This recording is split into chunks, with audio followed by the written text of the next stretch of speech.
Today, we're going to talk about 4 things that college scouts look for in wide receivers. Number 1 is going to be knowing how to keep spacing on routes and running game realistic routes in a one-on-one setting. So let's play this thing full speed. This is a wide receiver who's running a 10 to 12 yard dig route versus an inside shade catch technique DB, which essentially means he's about 3 to 4 yards off. This wouldn't be off man. This isn't press man, but he is inside shade. So let's play this full speed, then we'll talk about it. So this wide receiver does a great job attacking this DB's leverage, taking the outside release, and still maintaining spacing. I think a lot of times when wide receivers are in one-on-ones, because if you want to play college football, you're going to have to know how to beat man coverage. You're going to be put in situations where you're going to have to do one-on-ones versus talented DBs, whether that's at a camp, whether that's at a showcase. And a college coach does not want to see you run an unrealistic route. What do I mean by that? So if I have an inside shade press guy, this DB's one responsibility and one run responsibility only is to not give up the inside. Do not get beat to the inside. Don't give up an inside release. So a lot of wide receivers, because if they have an inside breaking route, it's comfortable to take the inside release because you can get this DB on your outside hip,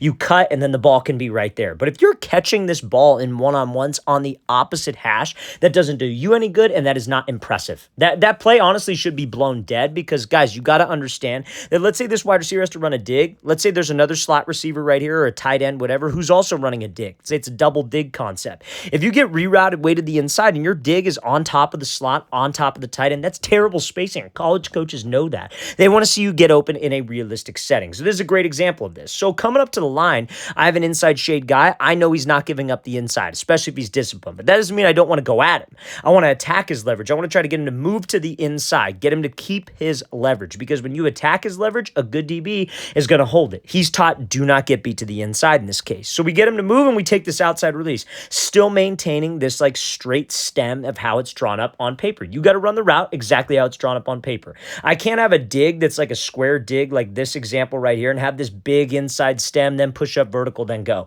Spacing, timing is going to be off. This type of route impresses a college coach. So he attacks him in the inside. He's comfortable taking the outside release here. So when I take this outside release, you maintain timing. You have spacing. Now your separation is won and lost right here at the top of the break. So against any type of man-to-man coverage defense, unless it's off man where he's like 7 to 8 yards off, our goal is to restack a DB. Stacking a DB is where you get him to be trailing behind you because in this position, it's very easy to create separation. His wide receiver stacks him, gets over the top, gives this move to the outside, this little like hip shift fake to get this DB off. And now we got separation, but also we gave the quarterback room and have spacing. So what if we can't do that, right? Because everybody's hesitation is, well, coach, what if this guy doesn't allow me to stack? What if he's faster than me? Whatever. What if he stays over the top? So if you guys attack him and let's say he stays right on your hip, you know what you could do? Take this inside arm, put it on the back of his shoulder, back of his hip, and slip under him.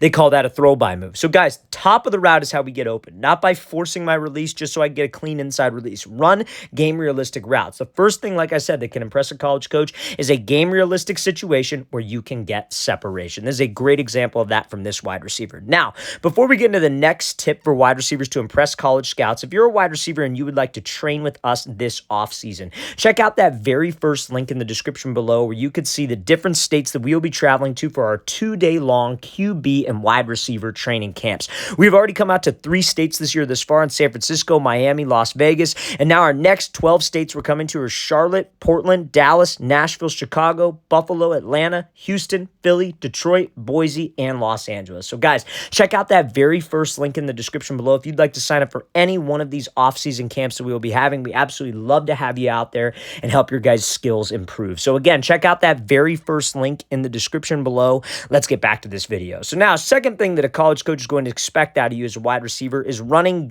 college level routes. So college level routes are a little bit more advanced, right? This route right here specifically is called a comeback and go. So we're going to break down the technique of this comeback and go. But they're going to ask you to be able to run this comeback and go. They're going to ask you to run an out and up. They're going to ask you to run a sluggo. They're going to ask you to do a lot of different things you may not do in your high school route tree. So it's always good to have these tools in your back pocket for whenever maybe you're in a camp setting or whenever you're in a situation performing in front of a college coach, they want to see if you could do this type of stuff. So what is a comeback and go? It's pretty much exactly like it sounds. We're trying to sell like I'm running a comeback route, trying to get this DB to bite, and then we take it back over the top. This play is very, very common when the quarterback is not getting a heavy pass rush, or maybe we have like max protection, like 2 tight ends blocking for me, because this obviously takes a little while. So on a comeback and go, we obviously got to make it look exactly like a comeback. So when you're running up into this break and you drop, we have to drop my hips down. We have to be violent.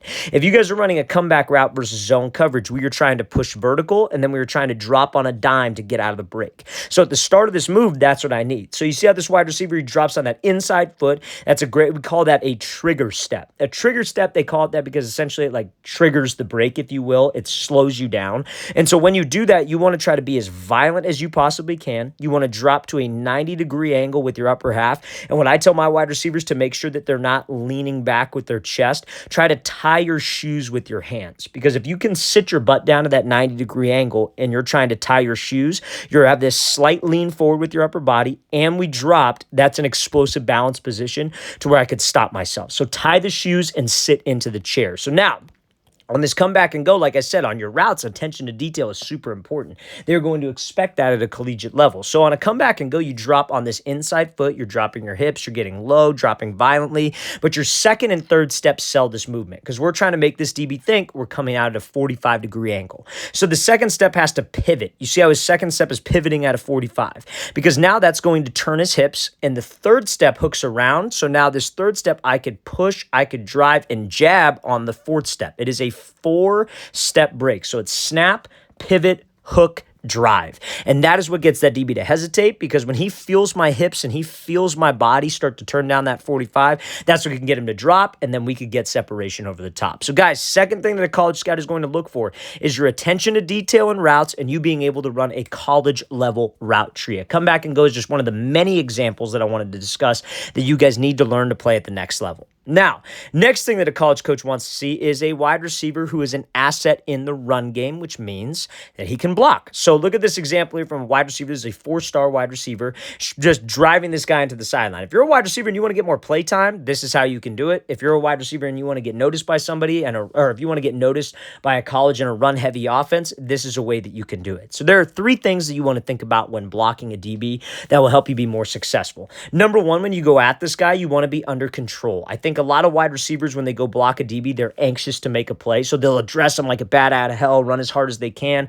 All it takes is one quick juke, and then they're around you. So when we go at this DB, we want to make sure that we are under control. Now, when we get hands on him, second thing is we have to make sure that we are low. This wide receiver is much, much taller than this DB, but you see how when he's blocking him, he is actually dropping low because that puts him in an explosive position. If you try to block and you're up nice and tall, all it takes is a quick pull of your arms, a quick little just shove from a DB, a quick rip through, and you're going to be completely knocked off balance. So we have to be low, just like in football and anything. The low man is always going to win. So we got to make sure we're under control, we are low, and then last but not least, my feet are active. I think a lot of wide receivers will block a guy and they just try to upper body strength him. They just try to get hands and control him. But if your feet are dead, all it takes is this DB to just give one quick pull of your arms and then go make a play on the run game. So we have to keep my feet active. Let's be under control. Let's make sure we're low, and let's make sure I keep my feet active. And that's going to make you more of an asset in the run game. And a lot about run blocking, guys, for receivers, it's all about effort. So if you're in a run-heavy team, make sure that you're making plays. Every single run play is an opportunity for a wide receiver to get a highlight to stand out to a college coach. Now, last but not least, this is a clip here from former 5-star wide receiver Evan Stewart when he was at Texas A&M. And this is a great example of the last thing that I want to talk about today that college coaches need to see in a wide receiver, and that's being able to stop on a dime or change direction on a dime. So let's watch this route here. This is going to be just a regular comeback route, and he puts the brakes on, stops on a dime, able to get separation and win. So this is one of the most key things I feel that wide receivers at the next level are going to be asked to do. So when you're running a route, obviously, DBs are very talented at the next level, right? I think anybody can agree with that. The DB position gets better and better every year because there's more information out there about DBs. There's more DB trainers. There's more DB coaches. And DBs are getting more and more talented. They're more and more disciplined, right? So when you're running routes at a collegiate level, any wasted time at the top of the break, any slow movement at the top of the break will decrease your chances of getting separation. So going up into this break, notice how this wide receiver doesn't have this slow sink of his hips. He's not beating the drum. He is violently changing direction on a dime. So how is he able to do that? What are some things that you could work on, focus on as a wide receiver to stop on a dime? So I tell my receivers that think of it like you're playing musical chairs with your lower body. When the music stops, what do? You sit down, right? And you want to sit down into a 90-degree position. This is why it's very important for wide receivers to have strong legs and to be able to have ankle stability, single leg stability, because you have to hold this 90-degree position. A lot of wide receivers know that they need to get low, but their butt will drop down below their knees. They will be in a very low, unathletic position, almost like a baseball catcher, and you can't move from that position, right? You have to get to 90, but hold 90. Reason why 90 is a good spot to get to is because 90 is enough to slow you down. It's enough to change your center of gravity, but also 90 degrees is a position where you could still pick up your feet and drive out of the break to get out. So doing exercises that'll strengthen this position are very important for receivers. I love receivers doing different lunges, lunge type exercises, split squats, single leg squats to strengthen this specific position. Now, we talked about it a little bit on the comeback and go. When we drop into the break, I tell my wide receivers to try to tie their shoes with their hands.